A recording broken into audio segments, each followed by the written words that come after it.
बिस्मिल्लाहिर्रहमानिर्रहीम। अस्सलाम वालेकुम स्टूडेंट्स, आज के लेक्चर में हमारा टॉपिक है जी geometric representation of simple harmonic motion, या आप कह सकते हैं geometrical interpretation of simple harmonic motion. इसमें हम लोग ऐसा करेंगे कि एक पार्टिकल जो सर्कल पे मूव कर रहा है, सर्कल के ऊपर ऊपर मूव कर रहा है, उसकी मोशन को हम रिलेट करेंगे सिंपल हार्मोनिक मोशन से। ठीक है जी। इसके लिए हम ये बात प्रूव करेंगे, when a particle moves along a circle, जब कोई पार्टिकल सर्कल के ऊपर मूव करता है, ठीक होगा ना, it's projection moving along the diameter of the circle performs simple harmonic motion. तो जो जो पार्टिकल जो है वो सर्कल के ऊपर मूव करता है, उस पार्टिकल की पोजीशन की जो प्रोजेक्शन है वो सर्कल के डायमीटर पर सिंपल हार्मोनिक मोशन करती है। ठीक है ना, ये बात हम प्रूव करेंगे। इसके लिए हम सपोज करते हैं कि हमारे पास एक सर्कल है जिसका सेंटर ओरिजिन पे है और रेडियस हम इसका सपोज कर लेते हैं कि रेडियस इसका आर है। ठीक हो गई। इसके ऊपर हम लेते हैं एक पार्टिकल जो मूव कर रहा है और हम प्रूव करते हैं कि जो जो पार्टिकल मूव करेगा सर्कल के ऊपर, तो उसकी जो प्रोजेक्शन है इस डायमीटर के ऊपर, वो डायमीटर पे सिंपल हार्मोनिक मोशन परफॉर्म करेगी। ठीक होगा ना। देखें, प्रूव करने से पहले हम सिंपली इसको डिस्कस कर लेते हैं, आराम से समझ आ जाती है ये बात। फर्ज करें ये पॉइंट पी पे हमारा पार्टिकल है, ठीक होगा ना, उसकी प्रोजेक्शन है यहाँ पे, सपोज करें यहाँ पे। जब आगे जाएगा प्रोजेक्शन भी आगे चली जाएगी, और आगे जाएगा प्रोजेक्शन भी इधर आ जाएगी। ठीक है ना, इधर आएगा प्रोजेक्शन भी इधर आ जाएगी, यहाँ पे आएगा प्रोजेक्शन भी यहाँ पे आ जाएगी। ठीक है, जो इधर जाएगा फिर प्रोजेक्शन वापस जाना शुरू कर देगी। तो इसका मतलब ये हुआ कि जो न्यू पार्टिकल सर्कल में मूव करता जाएगा, उसकी प्रोजेक्शन जो है वो टू एंड फ्रो मोशन करेगी along diameter about the mean position O. ठीक है, यही बात हमने प्रूव करनी है। ठीक होगा ना, कि जब पार्टिकल सर्कल पे मूव करता है तो उसकी प्रोजेक्शन जो है वो डायमीटर पे मूव करती है, और उसकी डायमीटर पे जो मूवमेंट होती है वो सिंपल हार्मोनिक मोशन होती है। ठीक होगा जी। बड़ा आसान सा सिंपल सा प्रूफ है इसका। Consider a circle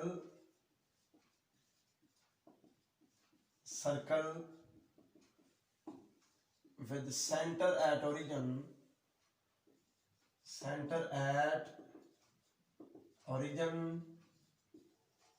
and radius r। फर्ज करें हमारे पास एक सर्कल है जिसका सेंटर ओरिजिन पे है और रेडियस क्या है, r है। let at any time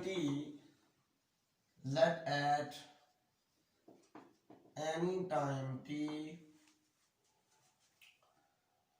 particle moving along the circle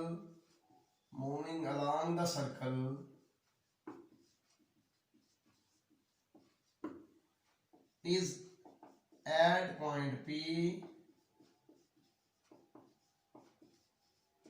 as shown।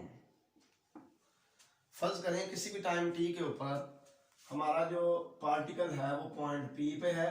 ठीक है, ये OP लाइन जो है ये थीटा एंगल बना रही है एक्स एक्सिस के साथ। ठीक हो गया। डन।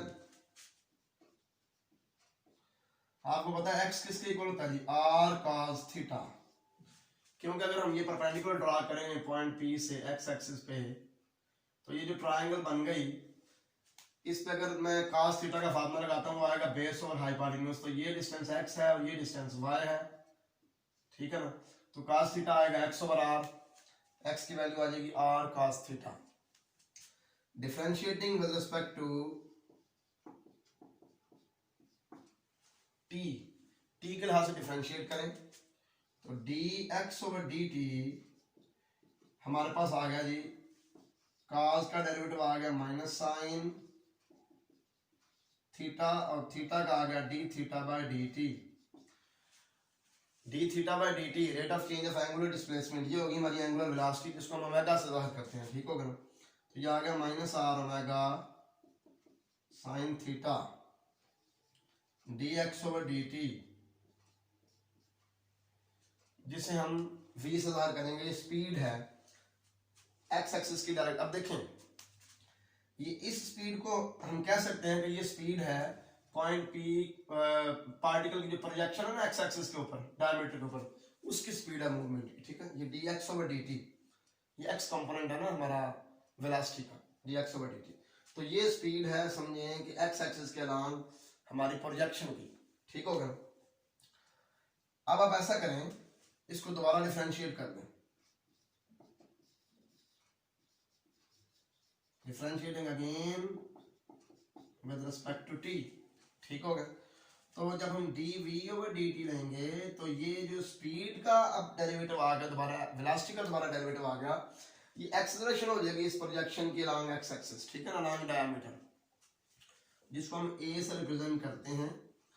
और ये आ जाएगा जी माइनस r ओमेगा, साइन का डेरिवेटिव आ जाएगा cos, ठीक हो गया।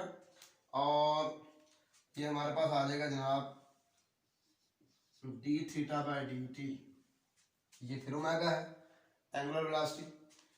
तो एक्सेलरेशन इक्वल आ गया माइनस r ओमेगा स्क्वायर, क्योंकि ये भी ओमेगा स्क्वायर हो गया, और ये आ गया cos थीटा, ठीक है। अच्छा, अब देखें x किसके इक्वल है, r cos थीटा के। तो ये r cos थीटा की जगह पे आप x पुट कर दें, तो हमारे पास एक्सेलरेशन आ गया जी माइनस ओमेगा स्क्वायर x, क्योंकि हमने r cos थीटा की जगह पे x पुट कर दिया, ठीक हो गया।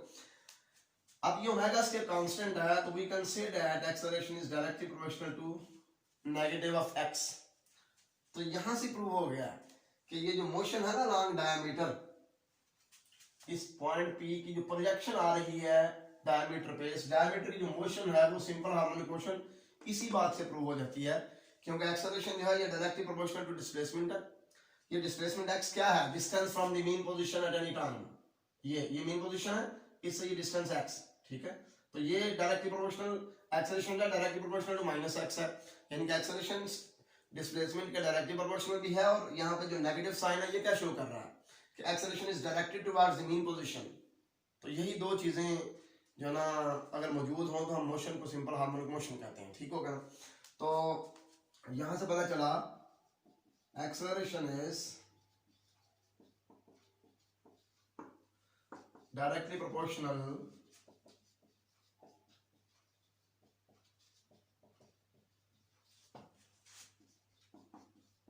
To displacement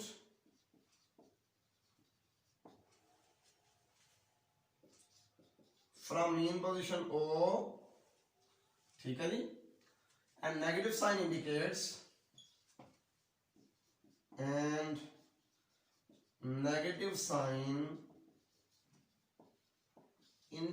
that acceleration is directed toward mean position, directed towards mean position। तो यही तो दो चीजें होती हैं सिंपल हार्मोनिक मोशन के लिए, कि एक तो acceleration directly proportional displacement from the mean position हो, और एक acceleration directed towards the mean position, ठीक होगा ना। तो ये दोनों चीजें हो गई, hence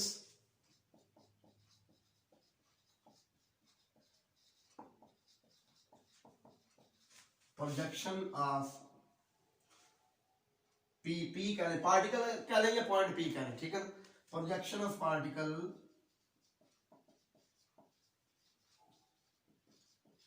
while moving along diameter